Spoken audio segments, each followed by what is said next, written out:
चलिए, भाग 3 मौलिक या मूल अधिकार, अनुच्छेद 12 से लेकर 35 तक। ये का है, कुछ नहीं है, ये 12 से लेकर 35 तक। आइए, मूल अधिकार संविधान में उल्लेखित वे अधिकार है जो मनुष्य जीवन में जन्म लेने मात्र से नैसर्गिक रूप से न सिर्फ भारतीय नागरिकों को वरन विदेशी नागरिकों को भी प्राप्त होता है। जहां पर मुझे रुकना होगा, मैं फास्ट चलूंगा, वहां रुक जाऊंगा ना।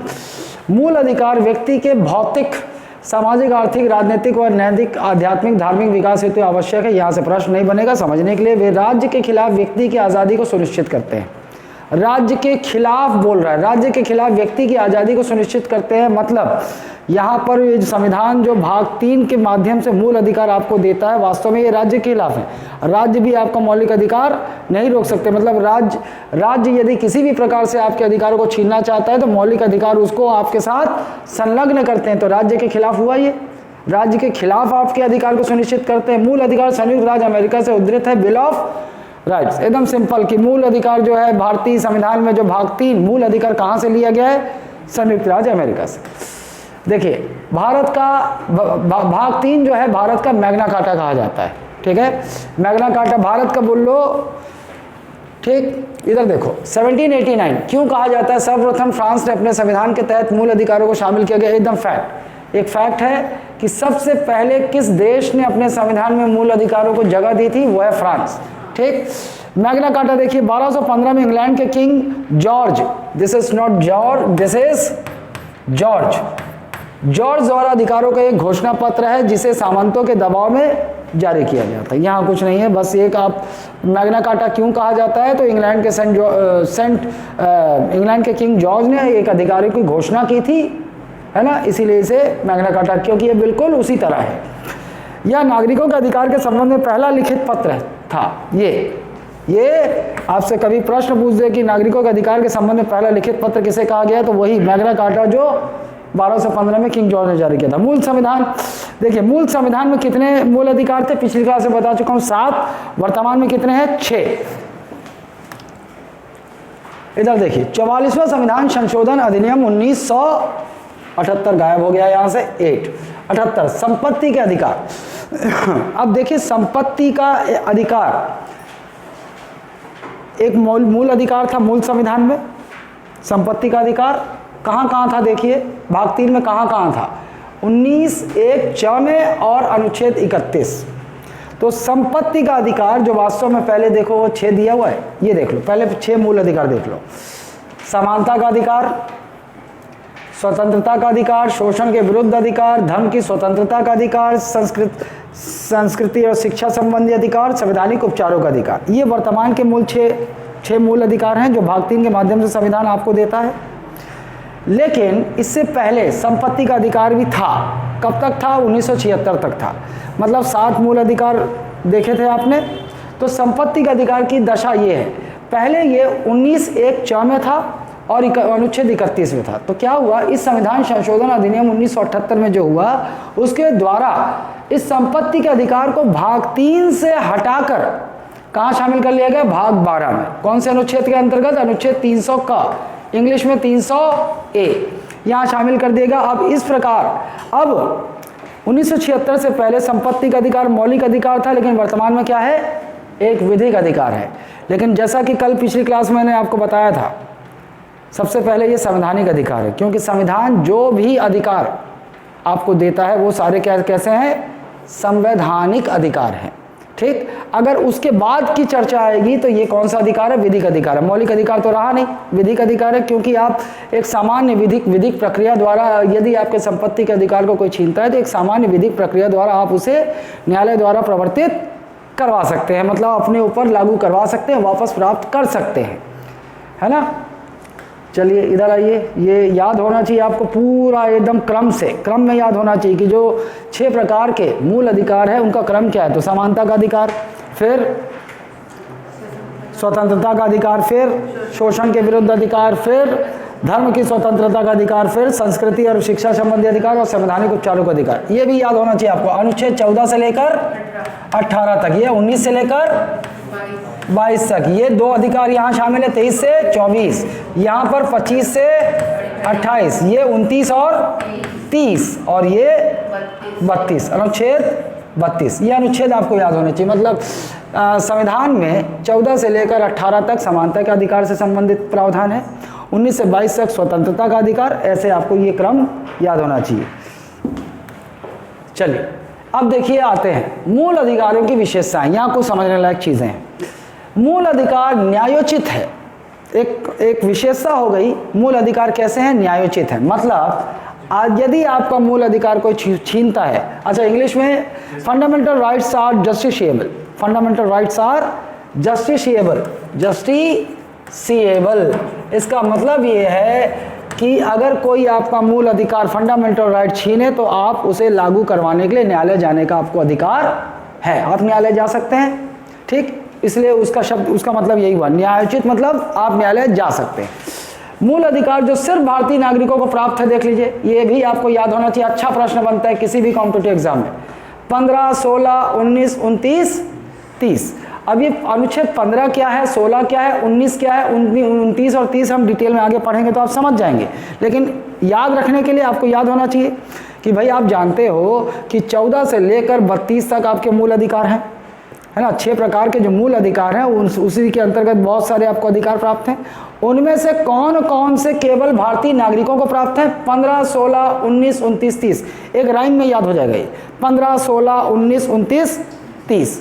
अब अंदर क्या है वो तो आप देख लेंगे आप। ठीक, अधिकार न्यायालय में प्रवर्तनीय है। मौलिक अधिकार कैसे है? न्यायालय में प्रवर्तनीय। एक और विशेषता हो गई, न्यायालय में प्रवर्तनीय का मतलब आप न्यायालय जाएंगे और न्यायालय उसे आपको लागू करवा सकता है। यदि हनन की स्थिति में न्यायालय की ये पुष्टि हो जाती है कि वास्तव में आपका कोई मौलिक अधिकार किसी प्रकार से छीना गया है, तो क्या होगा, वो न्यायालय की जवाबदारी है कि वो आपको वापस दिलवाएगी, वापस लागू करवाएगी। ठीक है, मूल अधिकारों को प्रवर्तनीय मतलब एनफोर्सिएबल, इंग्लिश में fundamental rights are enforceable, fundamental rights are enforceable. मूल अधिकारों को सर्वोच्च न्यायालय द्वारा गारंटी व सुरक्षा प्रदान की जाती है। देखो, मूल अधिकारों की सर्वोच्च न्यायालय द्वारा गारंटी व सुरक्षा प्रदान की जाती है। आपसे पूछ सकता है मूल अधिकारों का गारंटर किसे कहा गया? सर्वोच्च न्यायालय। एक सवाल का जवाब, मूल अधिकारों का गारंटर सर्वोच्च न्यायालय। क्यों कहा गया है? क्योंकि जैसा कि आपने देखा, अनुच्छेद 32 क्या है? संवैधानिक उपचारों का अधिकार। और आपने पिछली क्लास में देखा कि अनुच्छेद 32 के तहत आप मूल अधिकारों के हनन की स्थिति में, मतलब in case of violation of fundamental rights, आप सीधे सर्वोच्च न्यायालय जा सकते हो अनुच्छेद 32 के तहत। इसका मतलब ये है कि हनन की स्थिति में मौलिक अधिकार को वापस प्राप्त करना भी आपका एक मौलिक अधिकार है ना। और संविधान ने ये जिम्मेदारी किसे सौंप रखी है अनुच्छेद 32 के तहत? सर्वोच्च न्यायालय को। इसीलिए सर्वोच्च न्यायालय आपके मौलिक अधिकारों का गारंटर है। संविधान ये गारंटी देता है सर्वोच्च न्यायालय के माध्यम से कि यदि आपका मौलिक अधिकार छीना जाता है तो सर्वोच्च न्यायालय आपको वापस दिलवाएगा। ठीक, ये आप फीचर देखिए। मूल अधिकार व्यक्ति को राज्य के खिलाफ प्राप्त अधिकार है, बिल्कुल वही सुनिश्चित करते हैं। मतलब राज्य के खिलाफ प्राप्त अधिकार है आपको, है ना। राज्य आपके अधिकार छीन नहीं सकता, मतलब राज्य के विरुद्ध प्राप्त अधिकार है आपको। ये राज्य बोले तो कल बताया था। अभी आते हैं राज्य के डेफिनेशन में फिर से। एनफोर्स, प्रवर्तनीय मतलब न्यायालय आपको लागू करवाएगा, न्यायालय आपको दिलवाएगा, न्यायालय उस पर निर्णय करके आपको न्यायालय आपका मौलिक अधिकार दिलाएगा। जी, क्यों नहीं जा सकते? कल की क्लास में बताया था ना। मैं आ रहा हूँ वहाँ पर, वो आ रहा होगा, फीचर आएगा, मैं आपको समझाऊंगा। पहले विशेषताएं देख लेते हैं, फिर आप अपन डिटेल में चलेंगे। मूल अधिकार असीमित नहीं है, ध्यान दीजिएगा। मूल अधिकार असीमित नहीं है मतलब ऐसा नहीं है। जैसे मैं ऐसा समझा देता हूँ, आप अभी आगे देखेंगे। अनुच्छेद 19 के तहत आपको वाक एवं अभिव्यक्ति की स्वतंत्रता है, एक अधिकार दिया उसने, आपको अधिकार है। ठीक, वाक एवं अभिव्यक्ति की स्वतंत्रता एक मौलिक अधिकार है। वो right to speech and expression, right to speech and expression is one of your fundamental right. मतलब आप अपनी भावनाओं को व्यक्त कर सकते हैं। माइक पकड़ लीजिए, आपका जो भावनाएं हैं आप उसको, ये आपका मौलिक अधिकार है, आपको कोई रोक नहीं सकता। आप भाषण दीजिए, अपनी जो ख्वाहिशें हैं वो बताइए, अपने जो आपकी भावनाओं को प्रदर्शित कीजिए। लेकिन क्या मौलिक अधिकार जो संविधान ने आपको दिए हैं असीमित है? मतलब इसका मतलब अगर मैं बोलूं कि असीमित है, इसका मतलब ये हो गया कि आपके सामने माइक है और माइक उठाकर आप किसी को रोगा भड़वा तोड़ खटिया रहेंगे तोड़ मुर्दा रहेंगे नहीं बोल सकते। आपको बोलने की वाक की स्वतंत्र वाक अभिव्यक्ति की स्वतंत्रता है, लेकिन इसका मतलब ये नहीं कि असीमित है, आप कुछ भी बोल सकते हैं। इसका मतलब यही होगा। मौलिक अधिकार असीमित है, इसका मतलब यही होगा कि आप इसको इसी से समझ लीजिए, आप कुछ भी बोल सकते हैं। नहीं, ऐसा नहीं है। मौलिक अधिकार आपके असीमित नहीं है का मतलब सीमित है, ऐसा बोल सकते हो? नहीं है का मतलब सीमित है। इसका मतलब ये है कि इसी संविधान ने जिसने आपको मौलिक अधिकार दिए हैं, वही संविधान कुछ तार्किक कारणों और आधारों पर आपके मौलिक अधिकार को सीमित भी करता है ना, निर्बंधन भी लगाता है। समझ रहे हो? निर्बंधन बोले तो रिस्ट्रिक्शन। यही constitution it not only gives you certain fundamental rights but it also imposes certain reasonable restrictions over those fundamental rights. मतलब fundamental rights are not unlimited. इसका मतलब यही हुआ, फंडामेंटल राइट्स क्या, फंडामेंटल राइट्स क्या लिमिट है? हाँ, लिमिट तो है। इसको देखो ना, असीमित नहीं है मतलब नॉट अनलिमिटेड। नॉट अनलिमिटेड का मतलब क्या हुआ? लिमिट में है, सीमा है। आप ऐसा तो नहीं कुछ भी बोल सकते हैं, तो इसमें ये कभी फंसाएगा ना ये, क्योंकि ऐसे पढ़ने से आपको क्या लगेगा, फटाक से अगर जल्दी से करो तो गलत टिक करोगे। असीमित नहीं है का मतलब सीमित है। मौलिक अधिकार पे आपके जो मौलिक अधिकार संविधान ने दिए उस पर सीमा तय की गई है। कैसे बोल सकते हैं सीमा तय की गई है? क्योंकि यही संविधान इसी भाग 3 में उन मौलिक अधिकारों पर संविधान ने उचित तार्किक निर्बंधन भी लगाए हैं, है ना। उसको देखेंगे, आगे आएगा। ये समझे कि नहीं? इसको आगे आइए। मूल अधिकार स्थायी नहीं है। अब इसको समझो, एक फीचर, मूल अधिकार स्थायी नहीं है। संविधान के अच्छे प्रश्न आए हैं, मैं देखा कल, मतलब वो आपको थोड़ा कंसेप्ट, एसआई में भी थोड़ा कंसेप्ट टेस्टिंग कर रहा था वो, है ना। तो आ सकता है 4 लाइन इसमें से कौन सा सही है कौन सा गलत है, ऐसे तो इसी तरह का कोड डाल देगा और आपको निकालना होगा। देखो, मूल अधिकार स्थायी नहीं है मतलब fundamental rights are not permanent. इसका मतलब ये है कि क्या मैं बोल सकता हूं कि मौलिक अधिकार परमानेंट है, हमेशा स्थायी रहेंगे? नहीं। देखिए, मौलिक अधिकार वैसे तो न तो राज्य छीन सकता है, राज्य की परिभाषा में केंद्र सरकार भी हो गया, संसद कोई विधि द्वारा न तो छीन सकती है, न तो राज्य सरकार छीन सकती है, न राज्य किसी विधि द्वारा छीन सकती है, न कोई पुलिस थाना छीन सकता है, न कोई आईएएस छीन सकता, कोई नहीं छीन सकता। राष्ट्रपति नहीं छीन सकता तो फिर बाकी लोगों को भूल जाओ। लेकिन इसका अर्थ ये नहीं है कि मौलिक अधिकार हमेशा स्थायी रहेंगे, हमेशा बने रहेंगे। एक विशेष परिस्थिति आती है, देखो क्या,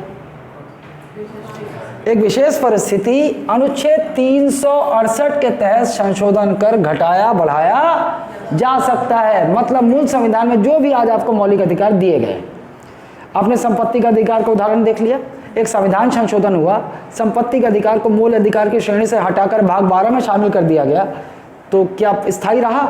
स्थायी नहीं है। मतलब इसको मौलिक अधिकार जो आपको भाग 3 के माध्यम से मिले हैं, उन्हें संविधान में संशोधन कर वहां से हटाया जा सकता है। इसका अर्थ मतलब स्थायी नहीं है। हटाया जा सकता है ना, संशोधन कर घटाया बढ़ाया जा सकता है, तो स्थायी नहीं है।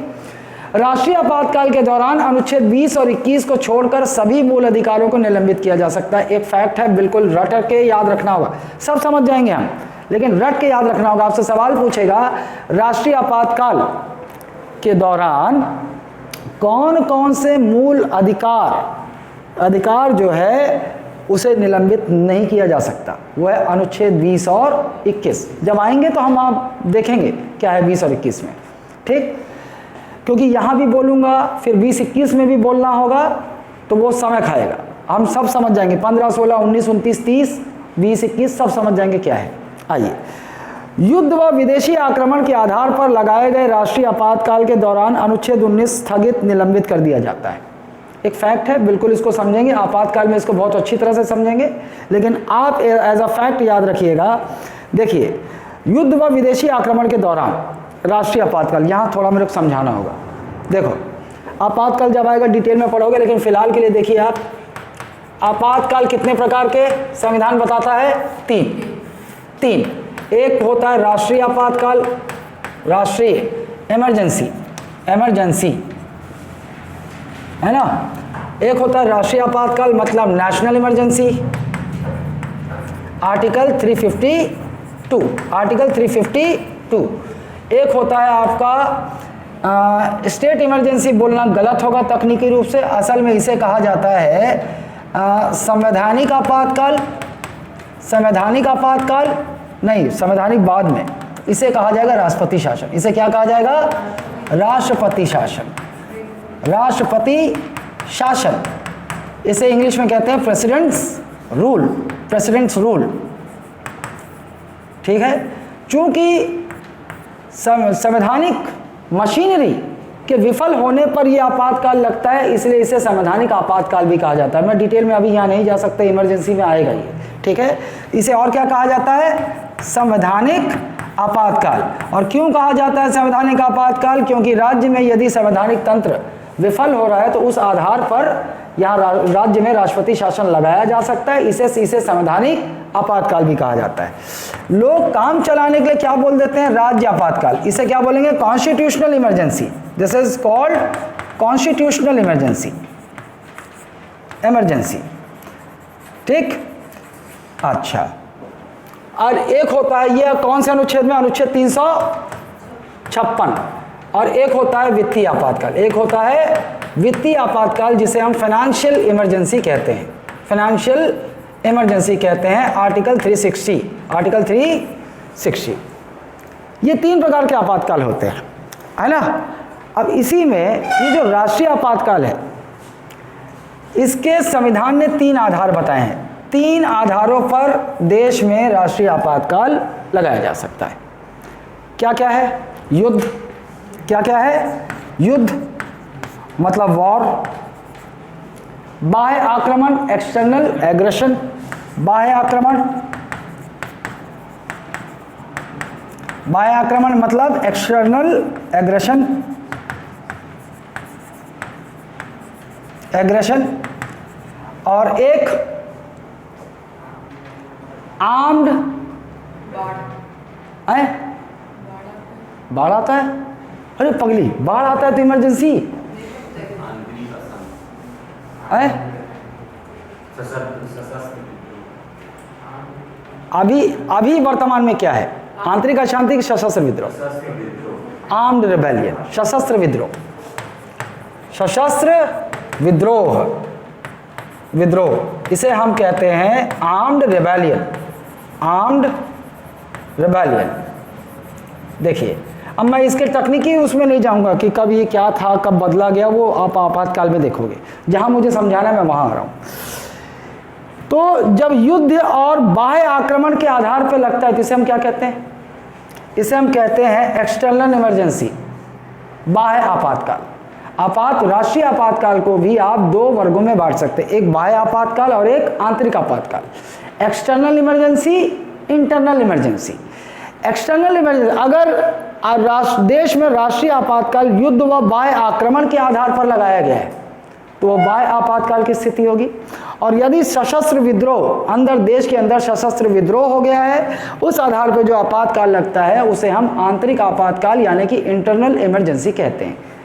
इतना समझ गए? अब देखिए वो लाइन क्या कह रहा था। युद्ध व विदेशी आक्रमण, बाह्य आक्रमण मतलब विदेशी आक्रमण हो गया। अगर इन आधारों पर आपातकाल लगा है, राष्ट्रीय आपातकाल देश में, तो फिर क्या होगा?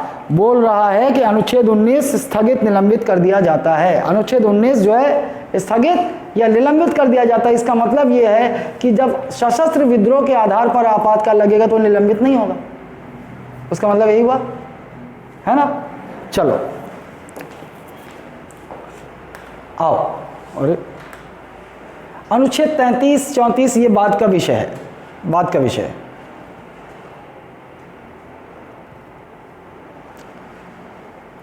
विषय है। यहाँ से शुरू नहीं करेंगे, वहाँ बाद में, यहाँ आइए। चलिए अब एक एक आर्टिकल। हाँ, जैसे अभी आप बोले ना, इसका मतलब है कि सशस्त्र युद्धों में, हाँ, जो आर्टिकल 19 है ना, वो केवल बाह्य आपातकाल की दशा में निलंबित होता है ना। मतलब यदि राष्ट्रीय आपातकाल का आधार युद्ध व बाह्य आक्रमण है तो ही निलंबित होगा। ठीक, इधर आइए, मूल अधिकारों के अनुच्छेद देखिए। अब अपन पकड़ेंगे एक एक करके। उससे पहले 12 अनुच्छेद 12 कहाँ गया? नहीं है, शुरू से नहीं है, नहीं ऐसा नहीं हो सकता।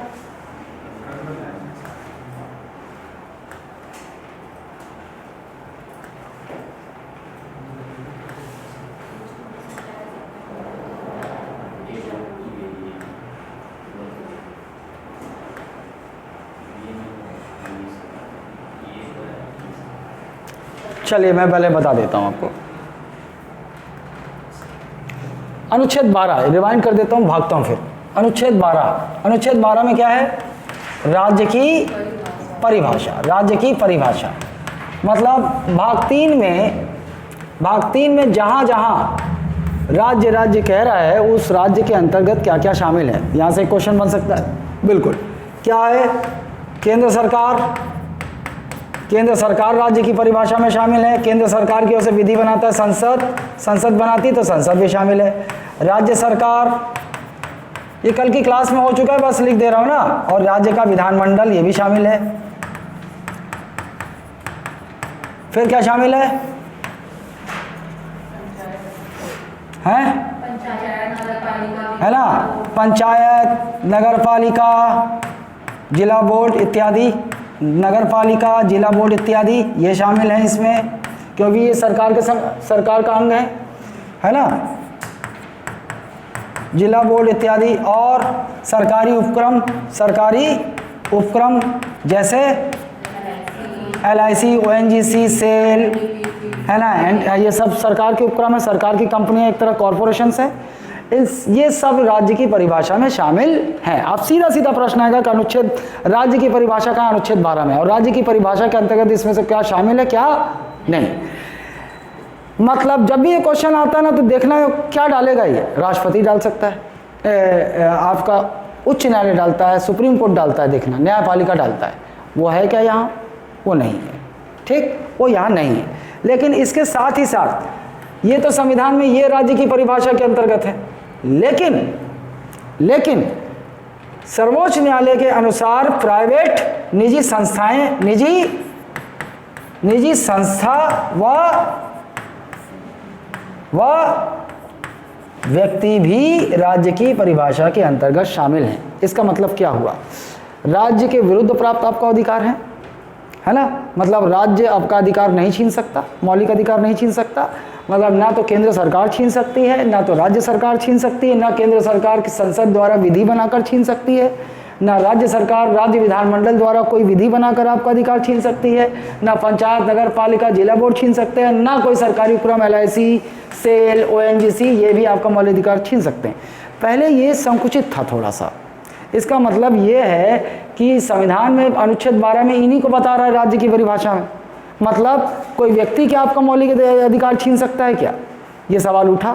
तो सर्वोच्च न्यायालय ने बाद में कहा नहीं भाई, निजी संस्था, प्राइवेट ऑर्गेनाइजेशन और इंडिविजुअल ये भी राज्य की परिभाषा में माने जाने चाहिए। मतलब देखो, इसका मतलब ये, अगर मान लो कोई किसी के चाहे पिता क्यों ना हो, चाहे पिता ही क्यों ना हो, अगर नज़र बंद करके रखते हैं तो वो उसका मौलिक अधिकार है।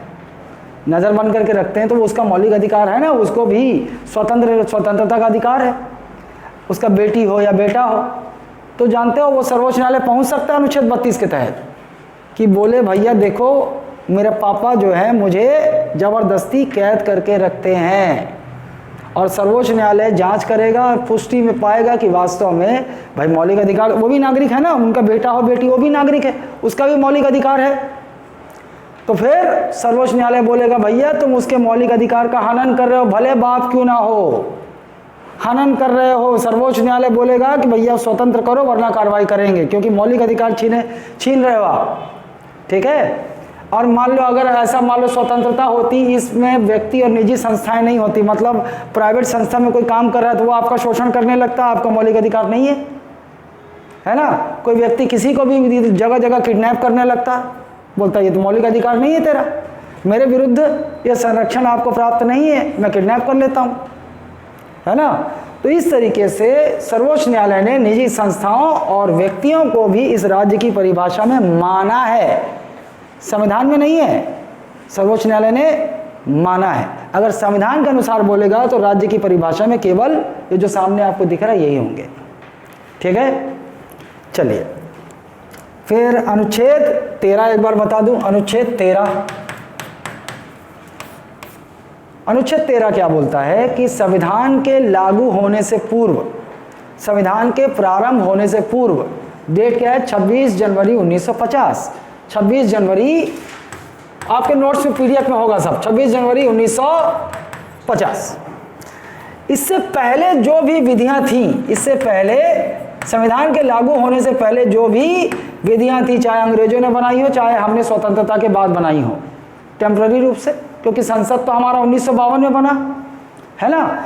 इसके पहले की जो भी विधियां हैं वो संविधान के लागू हो जाने के बाद जो मौलिक अधिकार हमें दिए गए, आज यदि ये विधियां इन मूल अधिकारों को रोकती हैं या इन मूल अधिकार, संविधान द्वारा प्रदत्त इन मूल अधिकारों के विरुद्ध जाती हैं, तो ये विधियां क्या हो जाएंगी, शून्य हो जाएंगी, मतलब अप्रभावी हो जाएंगी। समझ रहे हो, ये विधियां काम नहीं करेंगी। क्यों? क्योंकि संविधान के लागू होने के बाद इन मौलिक अधिकारों को ये रोक रही हैं या छीन रही हैं, तो वो विधियां शून्य हो जाएंगी। और भी बहुत सारे कंसेप्ट हैं, जैसे लॉ ऑफ एक्लिप्स है, लॉ ऑफ सेवरेबिलिटी है, लेकिन वो आप नोट्स में देख सकते हैं, आप समझ जाएंगे, शून्य हो जाएंगी, क्योंकि आपके एग्जाम में मेरे ख्याल से उतना हाई नहीं जाएगा, ठीक है। आइए समानता का अधिकार अनुच्छेद 14 से 18 तक, ठीक। अनुच्छेद 14 से लेकर जितने भी मौलिक अधिकार आपको दिखेंगे ये समानता के अधिकार की श्रेणी में आते हैं। देखिए सबसे पहला, विधि के समक्ष समानता एवं विधियों का संरक्षण, यह है प्रॉपर आर्टिकल क्या है, विधि के समक्ष समानता एवं विधियों का संरक्षण, अनुच्छेद 14, ठीक। एकदम रटना है आपको, क्योंकि आर्टिकल पूछे जाते हैं, ठीक है। लेकिन अगर आप मुझसे बोलोगे कि सर एसआई के मेंस में, तो एसआई के मेंस में क्या अब यही सब पूछेगा क्या, आर्टिकल पूछना होगा तो, लेकिन इसके अंदर जो कंटेंट है उस पर जोर देना। मेरे ख्याल से अगर प्री में पढ़े हुए तो प्री में पढ़े हुए हो गया यार इसको, है ना। लेकिन आपको मैं बता दूं, आपको याद रखना है अनुच्छेद 14 क्या है, विधि के समक्ष समानता एवं विधियों का संरक्षण। इसका अर्थ क्या हुआ, विधि के समक्ष सब समान है, लॉ के सामने, विधि के सामने सब समान है। इसका एक अर्थ ये हुआ कि विधि समान रूप से सब पर लागू होती है ना, और विधियों का संरक्षण, ठीक। और जो है जो भी विधियां जिस सबके लिए बनाई गई हैं उनको संरक्षण, उनके संरक्षण का मौलिक अधिकार है। अनुच्छेद 15 देख लो, अनुच्छेद 15 क्या बोल रहा है, मूल वंश जाति धर्म, मूल वंश जाति ये भी शामिल है ना, धर्म मूल वंश जाति लिंग जन्म स्थान के आधार पर भेदभाव का निषेध, ये है अनुच्छेद 15। सीधा सीधा आपसे पूछेगा भैया कि इन आधारों पर भेदभाव का निषेध कौन से अनुच्छेद के तहत आपका मौलिक अधिकार है, अनुच्छेद 15। लेकिन ये तो सामान्य प्रश्न हो गया, ये शायद ना पूछे। अब ये पूछेगा कि भाई अनुच्छेद 15 के तहत भेदभाव का निषेध है। अच्छा ऐसा मत सोच लेना कि भेदभाव करने का मौलिक अधिकार है, ये भेदभाव पर निषेध लगा रहा है, रोक लगा रहा है ना। आपसे पूछेगा कि इनमें से कौन सा आधार है, कौन सा आधार नहीं है। ये देखिए, ये आपको याद होना चाहिए। कौन से 5 आधार हैं, धर्म जाति, एक साथ रखोगे आराम से याद होगा, जहां धर्म होता है वहां जाति भी तो आती है। धर्म जाति लिंग जन्म का स्थान और मूल वंश, है ना। On the basis prohibition of discrimination on the basis of religion, race, caste, sex और place of birth, these are the 5 grounds, है ना, over which there is a prohibition of discrimination। ये आपका एक मौलिक अधिकार है। अनुच्छेद 16 में आइए, लोक नियोजन में अवसर की समानता, 2 हो गया है। लोक नियोजन में अवसर की समानता मतलब लोक नियोजन बोले तो सरकारी नौकरी, सरकारी नौकरी। बोल रहा है अनुच्छेद 16 कि सभी को सरकारी नौकरियों में अवसर की समानता भी आपका एक मौलिक अधिकार है। ठीक है, आपको पता है कौन से अनुच्छेद के तहत, कौन से, ये पूछा जा सकता है, अनुच्छेद, कौन से अनुच्छेद के तहत आरक्षण की सुविधा है? यही है अनुच्छेद 16 का 4, क्लॉज 4। यहाँ इसके अनुसार आरक्षण की व्यवस्था है, आप जानते हो। ठीक, और देखिए,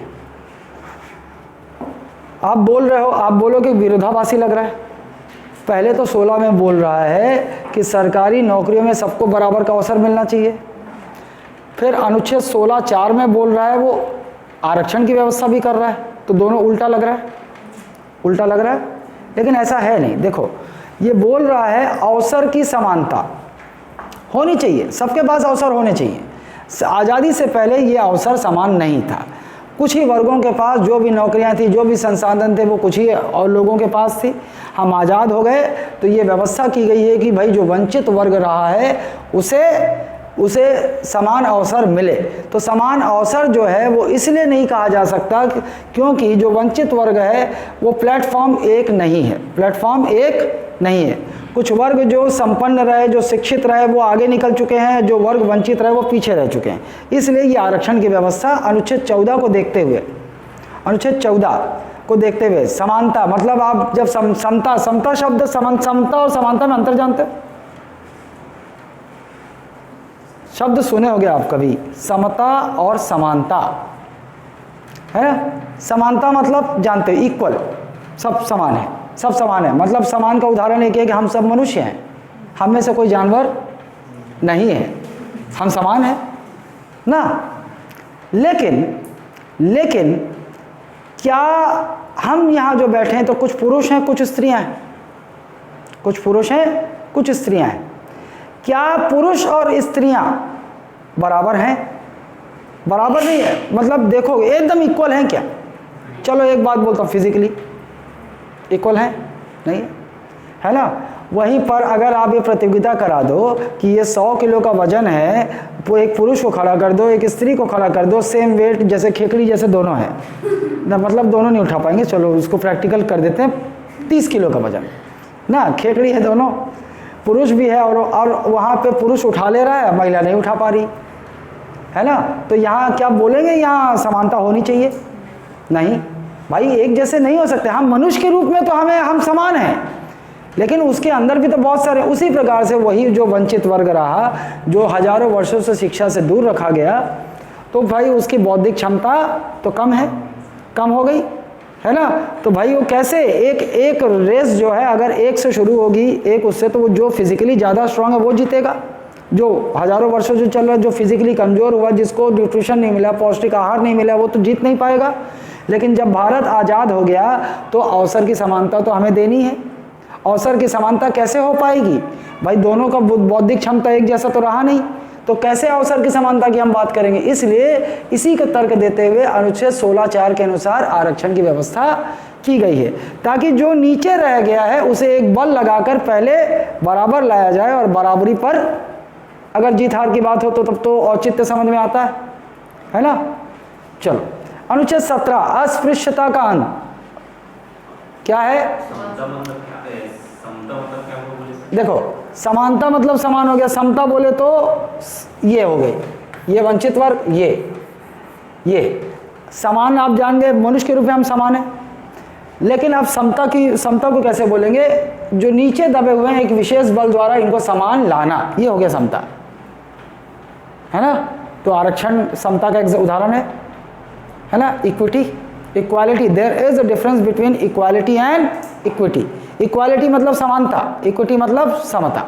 ठीक, आइए, अस्पृश्यता का अंत मतलब एबॉलिशन ऑफ अनटचेबिलिटी, छुआछूत। साफ आसान शब्द में क्या कहते हैं इसे? छुआछूत का अंत। ये भी एक मौलिक अधिकार है, छुआछूत आप किसी से कर नहीं सकते। ठीक है। सेना या विधि संबंधी सम्मान के सिवा सभी उपाधियों का अंत। उस लाइन में ही लिख दिया मैं। शॉर्ट में आप क्या पढ़ते हो? उपाधियों का अंत, है ना। शॉर्ट में आप ऐसे ही पढ़ते हो। 18 में क्या है? उपाधियों का अंत। लेकिन यहीं पर आंसर भी लिख दिया जो क्वेश्चन बनाएगा। सेना या विद्या है, ये सेना या विद्या है ना, विद्या संबंधी सम्मान के सिवा सभी उपाधियों का अंत।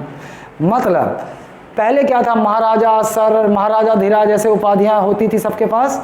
तो जब हम आज़ाद हो गए तो लोकतंत्र ये तो रहा नहीं हमारे यहाँ, राजतंत्र तो है नहीं, अब तो लोकतंत्र है। तो भाई ये सारा जब राजतंत्र ही खत्म हो गया तो इस तरह की उपाधियों का सारा अंत कर दिया जाए, है ना। महारानी विक्टोरिया सारा अंत कर दिया गया। लेकिन केवल और केवल 2 उपाधियों की स्वतंत्रता है आपको। कौन सा? एक तो सैन्य उपाधि, कर्नल, लेफ्टिनेंट, ये उपाधियां आप लगा सकते हो। और कौन सा? विद्या, जैसे डॉक्टर, आप पीएचडी करते हो तो डॉक्टर की उपाधि है, कोई एमबीबीएस करता है तो डॉक्टर उपाधि शैक्षणिक उपाधि है, ये आप लगा सकते हैं। इसके अलावा अन्य कोई उपाधि आप अपने नाम के आगे नहीं लगा सकते। समझ गए इसको? ठीक। एक बार मुद्दा उठा उस पे कि भारत रत्न है ना, भारत रत्न, पद्मश्री और इन पे मुद्दा उठा। तो इसमें जो है सर्वोच्च न्यायालय ने कहा कि भैया ये जो भारत रत्न, पद्मश्री, पद्म विभूषण, ये जो नागरिक सम्मान है, ये जो सिविल अवार्ड्स हैं, असल में ये अवार्ड हैं, ये उपाधि नहीं है। संविधान क्या बोल रहा है? उपाधियों का अंत। लेकिन भारत रत्न, पद्म भूषण, पद्म विभूषण ये सब क्या है? ये सब अवार्ड है, पुरस्कार है। तो इनका ये इसमें होगा। अच्छा ये मोटा मोटा है, अभी डिटेल में नहीं गए हैं अपन। चलो पहले मोटे मोटे में देख लें। स्वतंत्रता का अधिकार अनुच्छेद 19 से 22 तक है, आपको पता है। ठीक, देखिए उपाधि नहीं है सर, लेकिन नाम के आगे तो लगाते हैं इसको। क्या? पद्मश्री ऐसा लिखते हैं कई लोग, मतलब लगाते हैं, खुद ही लगाते हैं। तो वो अवार्ड है ना, वो उपाधि नहीं है। उसे अब पुरस्कार माना गया, उपाधि नहीं माना गया है। पद्मश्री, भारत रत्न ये सब उपाधि नहीं है, ये पुरस्कार है ना। आइए स्वतंत्रता का अधिकार देखिए, अनुच्छेद 19 से 22 तक, है ना। अब अनुच्छेद 19 क्या है? 19 में आपको ये बात ध्यान देना होगा, लोग यहाँ गलती क्या कर जाते हैं। अनुच्छेद 19 कौन सा अधिकार है?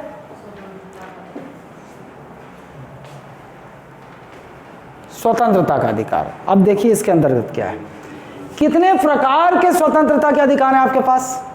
1, 2, 3, 4, 5, 6। एक प्रश्न और बन गया। याद रखिए मौलिक अधिकार कितने प्रकार के प्राप्त हैं आपको? 6 वर्तमान में। और स्वतंत्रता के अधिकार कितने प्रकार के प्राप्त हैं? वो भी 6 याद रखिएगा। और इसका क्रम पूरा पता होना चाहिए। ये देखिए कैसे। पहली बात तो आप यहाँ ध्यान देंगे, यहाँ खेल है। उन लोग बोलते हैं 19 का में वाक्य एवं अभिव्यक्ति की स्वतंत्रता, गलत है। असल में 19 का क्लॉज 1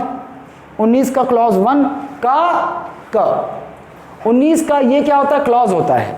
इसके बाद क्या होता है? सब क्लॉज होता है। तो कैसे बोले? आर्टिकल 19 क्लॉज 1 सब क्लॉज का, ऐसा बोलेंगे इसको। तो ये ध्यान रखिएगा। आर्टिकल 19 क्लॉज 1 के क, आर्टिकल 19 क्लॉज 1 के ख, आर्टिकल 19 क्लॉज 1 के ग। और इसको अपन इंग्लिश में कैसे बोलेंगे? ए, small B, small C, small D, small ई और स्मॉल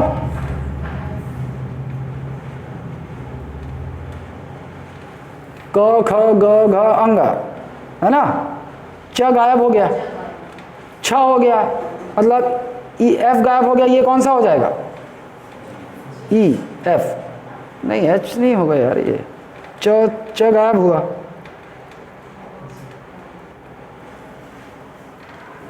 एफ होगा। ये एफ ही है ना, एफ है वो। आपके वहाँ यो छ नहीं है, वो च है। ये क्या है? देखो संपत्ति का अधिकार हटाया गया, A B C D E है, ये च है, ये छ नहीं है। दिस इज च। अनुच्छेद 19 1 का च। ठीक, क, ख, ग, घ, अंग। हाँ वो तो ठीक है, लेकिन संपत्ति का अधिकार भी तो यहाँ से हटा है। हटा है कि नहीं हटा? एक को छोड़ के होगा वो। संपत्ति का अधिकार वहाँ पे क्या पढ़े थे आप? ये देखो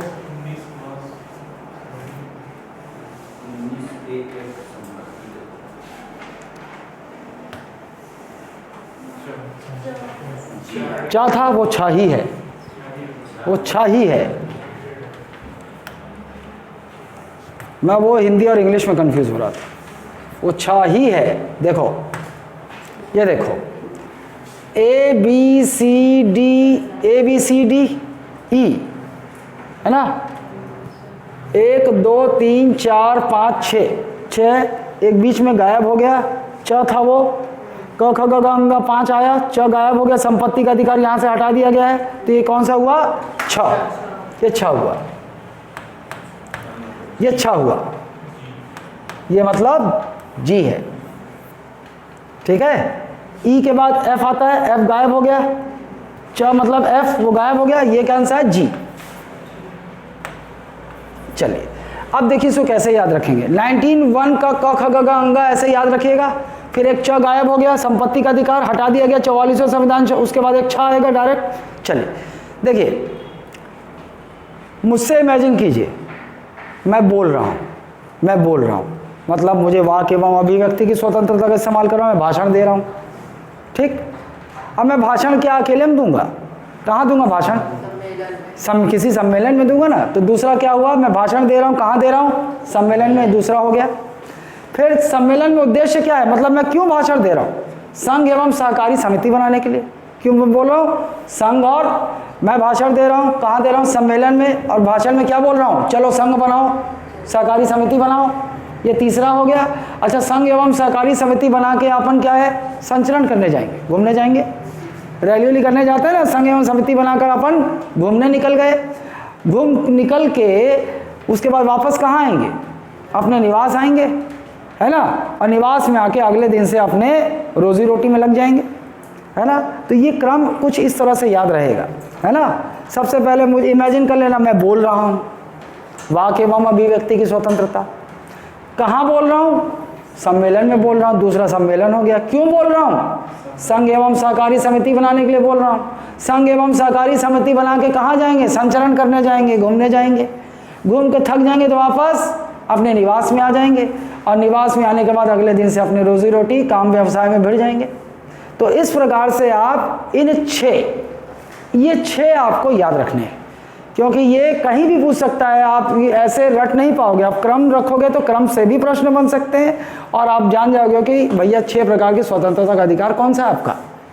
ठीक है, ये ही 19 की जो है वो जो है वार और जो बाह्य आक्रमण में समाप्त किए जा सकते हैं। हाँ, और जो सशस्त्र विद्रोह में नहीं किए जाएंगे, नहीं, निलंबित नहीं होंगे, रहेगा ही, हाँ, एक्टिव रहेगा। जब अंदर इधर देखिए, 19(1) का वाक एवं अभिव्यक्ति, मतलब वही वाक बोले तो बोलने की स्वतंत्रता, भाषण देने की स्वतंत्रता इसमें शामिल है। अभिव्यक्ति, अपने आप को अभिव्यक्त करने की स्वतंत्रता। इसके अंतर्गत जानते हो, चलो उसको वहाँ देखेंगे, डिटेल देखेंगे।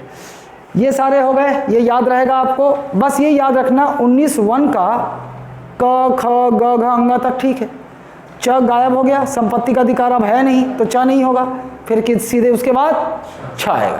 अब इंग्लिश मीडियम वाले कैसे करेंगे? 19 क्लॉज 1, स्मॉल ए, small B, small C, small D, small ई, एफ गायब हो गया, फिर क्या आएगा? जी। ऐसे याद रखेंगे आप। ठीक, तो आर्टिकल इस तरह से आपसे आर्टिकल का मैच करने आ जाएगा, बना सकते हो, है ना। ठीक है, चलिए इसको ध्यान रखिएगा। 19 अपराधों के लिए दोष सिद्धि के संबंध में संरक्षण, बिल्कुल हम अंदर चलेंगे, लेकिन आपको आर्टिकल याद होना चाहिए। किसी भी एग्जाम में आपको आर्टिकल याद होना चाहिए, कम से कम लेकर 1 से 51 तक पूरा, 1 से लेकर 51 तक पूरा। ठीक, वो बाद में मैं आपको बताऊंगा कि ले दे के बार बार यहाँ पे टारगेट होता है, लेकिन याद होना चाहिए।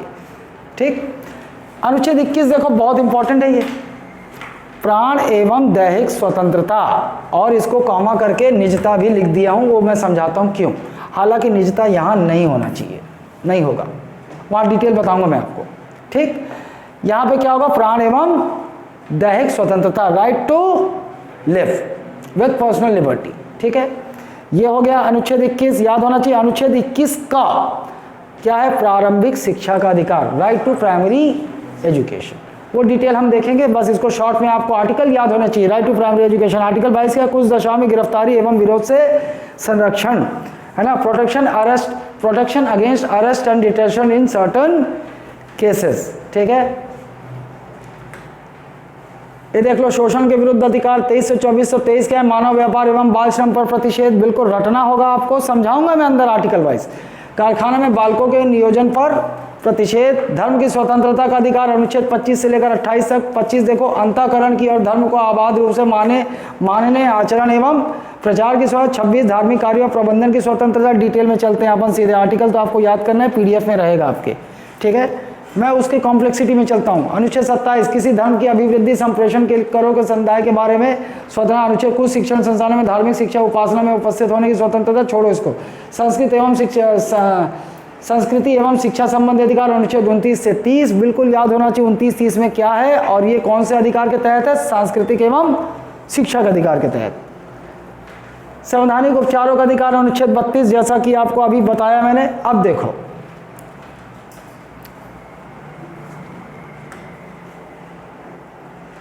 ये शुरू हो रहा है यहां से,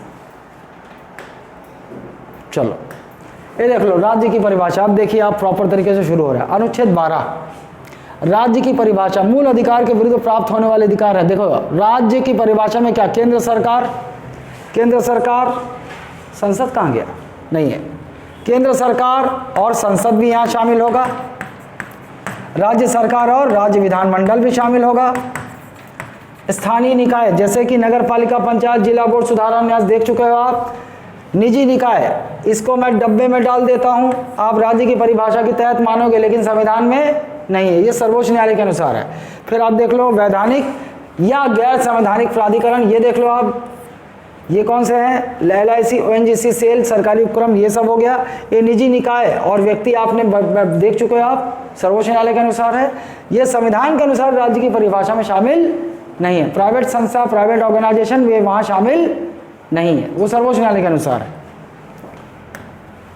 आइए नोट, निजी इकाई एजेंसी जो बतौर राज्य की संस्था काम कर रही है वो सर्वोच्च न्यायालय के अनुसार, देखो निजी यहाँ लिखा हुआ है ना, निजी इकाई या एजेंसी जो है वो बतौर जो राज्य की संस्था के रूप में कार्य कर रही है, उन्हें भी राज्य की परिभाषा के अनुसार लिया गया है। किसके द्वारा, सर्वोच्च। अब अनुच्छेद 13 देखिए, मूल अधिकारों से असंगत या उनका अल्पीकरण करने वाली विधियां शून्य होंगी। क्या बोल रहा है, मूल अधिकारों, स्वतंत्रता के बाद जो मूल अधिकार हमें फंडामेंटल राइट्स मिले, है ना, तो जो भी विधियां हैं जो मौलिक अधिकार से असंगत है, मतलब उनके विरुद्ध हैं, है ना, या उन मौलिक अधिकारों का अल्पीकरण करती है, मतलब वो मौलिक अधिकारों को कम कर रही हैं, तो वो सारी विधियां क्या हो जाएंगी, शून्य हो जाएंगी। ये अनुच्छेद 13 में है।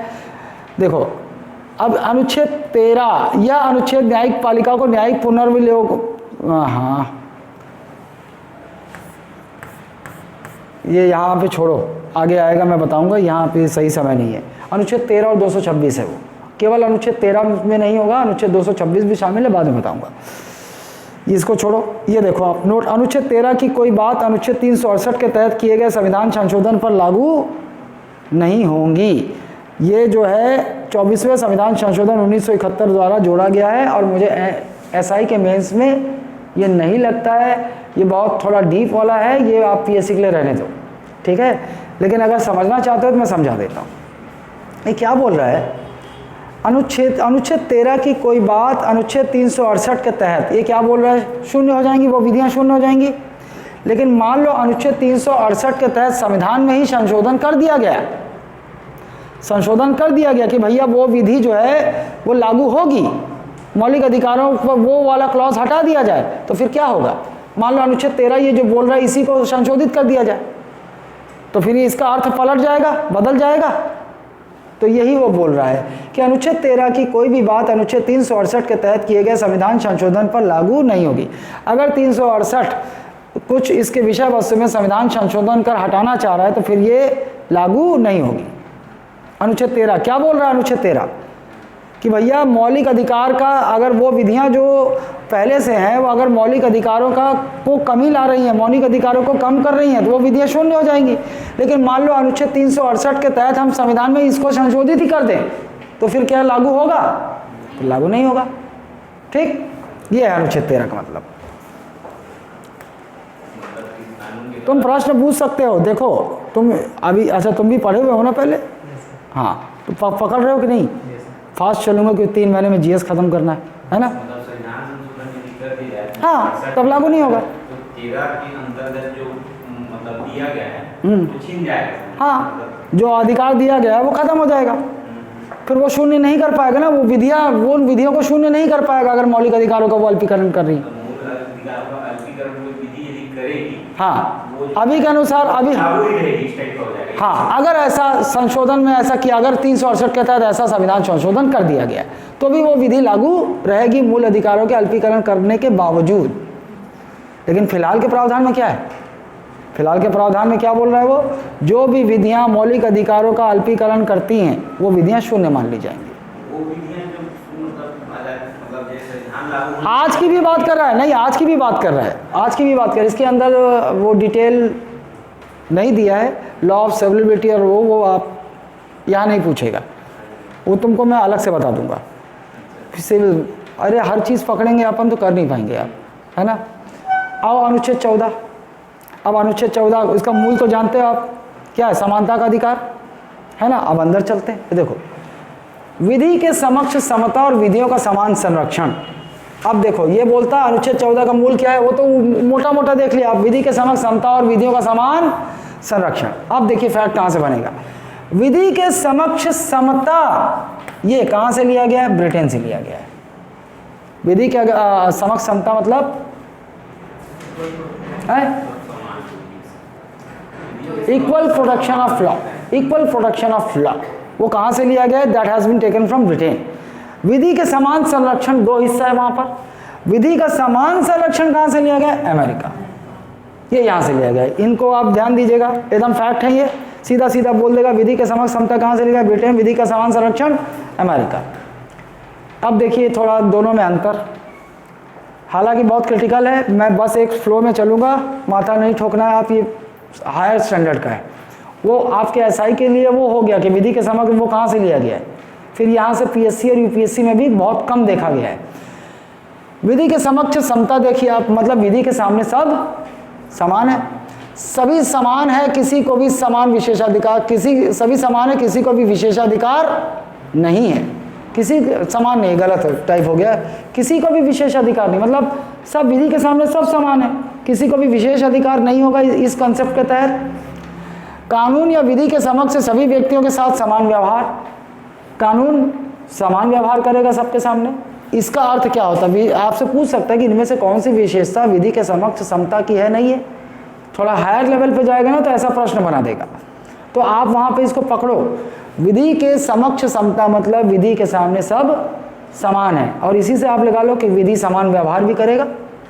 ठीक, कोई भी चाहे अमीर गरीब विधि के ऊपर नहीं, मतलब समान मतलब चाहे गरीब हो चाहे अमीर हो, समान विधि समान व्यवहार करेगा। ठीक, इसको मत ध्यान दो, नकारात्मक बोला जा रहा है, इसको जानते हो क्यों, इस कंसेप्ट को नकारात्मक कहा जा रहा है, समझ रहे हो क्यों? क्योंकि हम क्या बोल रहे हैं, विधि के समक्ष सब समान है, लेकिन क्या वास्तव में सब समान है, इसलिए नकारात्मक हो गया। ठीक, समान तो नहीं, कोई दुबला है, कोई पतला है, कोई करिया है, कोई गोरा है, समान तो है ही नहीं हम। उस सब मैं मजाक कर रहा हूँ, वैसे आप देखोगे तो पुरुष महिला के समान है ना, भौतिक रूप से या बहुत सारी चीज़ों में डिफरेंस है। अमीर गरीब समान है क्या, हमारे यहाँ तो अमीर एक छोटा सा वर्ग अमीर है, बाकी सब गरीब है, तो समानता तो है नहीं। लेकिन हम सबके समान व्यवहार की बात कर रहे हैं, जो कि तार्किक नहीं लगता, इसलिए नकारात्मक है, ये नेगेटिव कंसेप्ट है। इधर देखो, विधि का समान संरक्षण। अब देखिए, विधि के माध्यम से दिए अधिकारों में समान परिस्थिति में समान व्यवहार, देखो ये तार्किक लग रहा है। विधि का समान संरक्षण, सभी को समान संरक्षण मिले विधि का। अब ये संभव कब हो पाएगा, जब एक जैसी परिस्थिति में समान व्यवहार किया जाए। जैसे महिला वर्ग, महिलाओं में यदि हम भेदभाव करेंगे तो अन्याय है, लेकिन महिला वर्ग, महिला है, महिला हम जानते हैं भौतिक रूप से कमजोर है, तो हम महिलाओं के लिए विशेष कानून बना सकते हैं। तो इस प्रकार से वो किसका कंसेप्ट हो गया, विधि का समान संरक्षण। मतलब यहाँ पर महिला जाति तो सब समान है ना, है ना। अब उसी प्रकार आप देख लो, जब जाति की बात होती है तो भाई सवर्ण एक समान हो गए, एक समुदाय हो गया, एससी एक समुदाय हो गया, एसटी एक समुदाय हो गया, वो हो गया। तो एसटी में क्या एसटी समुदाय में वहाँ भेदभाव किया जा सकता है क्या? नहीं, वो एक समुदाय हो गया, उसमें एसटी में सारे एसटी हैं, वो समान है सब, तो उसको वहाँ एक समान व्यवहार होगा। एससी वर्ग है, वहाँ एक समान व्यवहार होगा, पुरुष वर्ग एक समान व्यवहार, महिला वर्ग एक समान व्यवहार। ये ज़्यादा पॉजिटिव कॉन्सेप्ट लग रहा है, क्योंकि यहाँ पर भाई हम ये जानते हैं कि तार्किक रूप से सभी समान हो ऐसा संभव नहीं है। ठीक, अमीर गरीब का ही एग्जाम्पल ले लो, बाकी दूर मत जाओ। सभी समान की बात करते हैं, लेकिन यहाँ तो कुछ ही लोग अमीर हैं, बाकी सब गरीब हैं, तो कहाँ समानता है? तो इस प्रकार से आपको ये सकारात्मक दिख रहा है। अब देखिए आप, समान विधि के तहत सभी व्यक्तियों के लिए समान व्यवहार। अब विधि एक समान है, अब विधि क्या है? एक समान है और सभी व्यक्तियों के लिए, सभी व्यक्तियों को एक समान ट्रीटमेंट दे रही है, भेदभाव नहीं कर रही है। समान के साथ समान व्यवहार का कंसेप्ट है इसमें। समान मतलब पुरुष हैं, पुरुष में मान लो जनरल सवर्ण है, तो सवर्णों में ऐसा नहीं हो सकता कि ब्राह्मण के साथ अलग व्यवहार, राजपूत के साथ अलग व्यवहार। वो समान व्यक्ति हो गए, एक समान समुदाय हो गया, तो वहाँ एक तरह का व्यवहार चलेगा, वहाँ भेदभाव नहीं कर सकते। अब थोड़ा टिपिकल है, लेकिन यहाँ मत जाओ इतना, जब सामने आ गया तो मैं बोला बक दूँ, छोड़ो इधर आओ। विधि का शासन बहुत इंपॉर्टेंट, सीधा सीधा आपसे पूछेगा कि विधि का शासन, रूल ऑफ लॉ सुने होगे आप, किसने दिया है? ये एवी डाइसी, एवी डाइसी ने दिया, एकदम सीधा फैक्ट। एवी डाइसी ने विधि का शासन ये थ्योरी दी हुई है। ठीक, डाइसी के अनुसार विधि के समक्ष समता विधि का शासन सिद्धांत का मूल तत्व है। तो एक प्रश्न यहाँ से जब थोड़ा हाई फाई बनाएगा ना प्रश्न, तब ये पूछ देगा कि भाई डाइसी के अनुसार विधि के समक्ष समता विधि का शासन, तो रूल ऑफ लॉ का मेन गुण कौन सा? विधि के समक्ष समता। विधि का शासन का मूल गुण क्या है? विधि के समक्ष समता। ठीक है, वो जो पहला वाला कंसेप्ट था ना, तो डाइसी के ने विधि का शासन ये थ्योरी दी है, और उसके अनुसार इसका मूल तत्व क्या है? विधि के समक्ष समता। फिर देखिए अवधारणाएं, 3 अवधारणाएं हैं विधि का शासन के तहत डाइसी ने जो दी हैं। इच्छाधीन शक्तियों की अनुपस्थिति, इच्छाधीन शक्तियों की अनुपस्थिति, किसी भी व्यक्ति को विधि के उल्लंघन के सिवा दंडित नहीं किया जा सकता, विधि के समक्ष समता। ये 3, और इन तीनों में मूल कौन सा है? विधि के समक्ष समता। ठीक, इच्छाधीन शक्तियों की अनुपस्थिति मतलब एब्सेंस ऑफ आर्बिट्ररी पावर्स। भाई जहाँ विधि होती है, वहाँ एक नियम के अनुसार ट्रीटमेंट किया जाता है। आप पहले जैसा राजा महाराजाओं का जब समय था, तो ऐसा है कि जिन दिन अपन रानी से बेलन खाए, वो दिन होकर दिमाग खराब है, तो कोनो एकदम चूजा चुरा के सामने दरबार में 16 फांसी लटका दे। कोई रूल था क्या वहाँ? राजा का क्या वो बोलती है ना, हाँ, जैसी इच्छा, मन चाहा मनमानी हो सकता था। लेकिन विधि के शासन में ऐसा नहीं होता, जो रिटर्न है उसी के अकॉर्डिंगली किसी के साथ ट्रीटमेंट हो सकता है, सजा दी जा सकती है। समझ गए? तो ये 3 विशेषताएं, थोड़ा हाई फाई जाएगा तभी ये पकड़ेगा, है ना। ये 3 विशेषताएं, ये विधि के शासन की विशेषताएं हैं। ठीक है, अच्छा, किसी भी, अब वही घुमा फिरा के देख लो, विधि के उल्लंघन के सिवा दंडित नहीं, मतलब लॉ में दिया है कि भाई ये अपराध है, इसका उल्लंघन पे दंड मिलेगा। उसके अगर नहीं दिया हुआ तो उसमें कोई दंड नहीं दिया जा सकता। ठीक, और तो जान ही चुके, कोई भी नागरिक सामान्य विधि के ऊपर नहीं, कोई भी नागरिक सामान्य विधि के ऊपर नहीं होगा विधि के शासन में। ठीक है, विधि ही रूल करेगी वहाँ, विधि के ऊपर कोई भी नहीं। व्यक्तिगत अधिकारों की सर्वोच्चता, अर्थात संविधान व्यक्तिगत अधिकारों का परिणाम है। देखो, व्यक्तिगत अधिकारों की सर्वोच्चता विधि के, डाइसी के विधि के शासन में क्या बोल रहा है? व्यक्तिगत अधिकारों की सर्वोच्चता, है ना। थोड़ा समझना इसको, ये हाई फाई है, मतलब सिविल सर्विसेज के लेवल का है। अब एसआई वाले आप इसको नकार सकते हो, मैं बता रहा हूँ, एसआई वाले, व्यापम का एग्जाम देने वाले इसको नकार सकते हो, इतना नहीं जाएगा। लेकिन पीएससी में आप देख रहे हो कंसेप्चुअल क्वेश्चन आता है, पकड़ लेगा तो लोगों का दिमाग माथा घूम जाता है। देखो वहाँ व्यक्तिगत अधिकारों की सर्वोच्चता, अर्थात संविधान व्यक्तिगत अधिकारों का परिणाम है, ये कह रहा है। मतलब ये क्या बोल रहा है? विधि का, डाइसी का जो कंसेप्ट है विधि का शासन, इसमें ये संविधान से भी ऊपर किसको मान रहा है?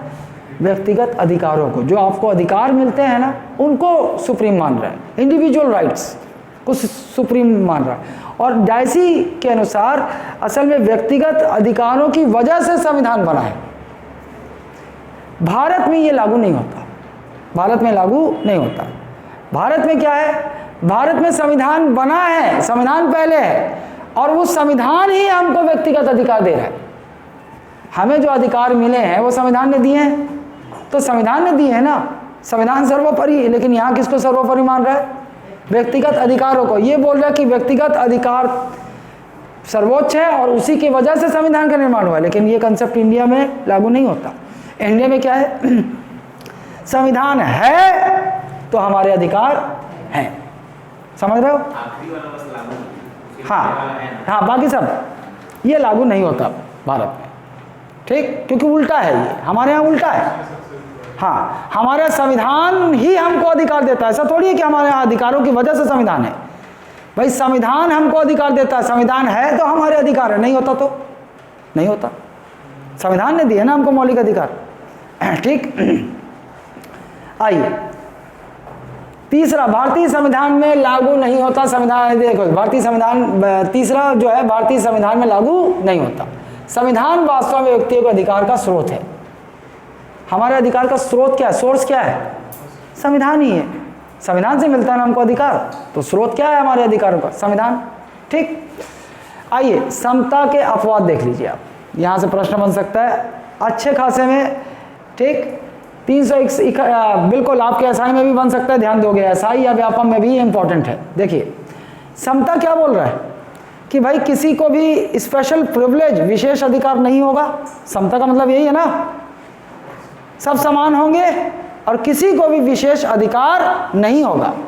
लेकिन इसी संविधान में अपवाद भी है, इसका एक्सेप्शन भी है। अब वो एक्सेप्शन कहाँ है? देखो, एक्सेप्शन है आर्टिकल 361, ये अपवाद है। कैसे? देखो, क्योंकि अनुच्छेद 361 के तहत राष्ट्रपति और राज्यपाल को विशेष अधिकार दिए गए हैं, जो कि अन्य को, इनको छोड़ के बाकियों के पास वो अधिकार नहीं है।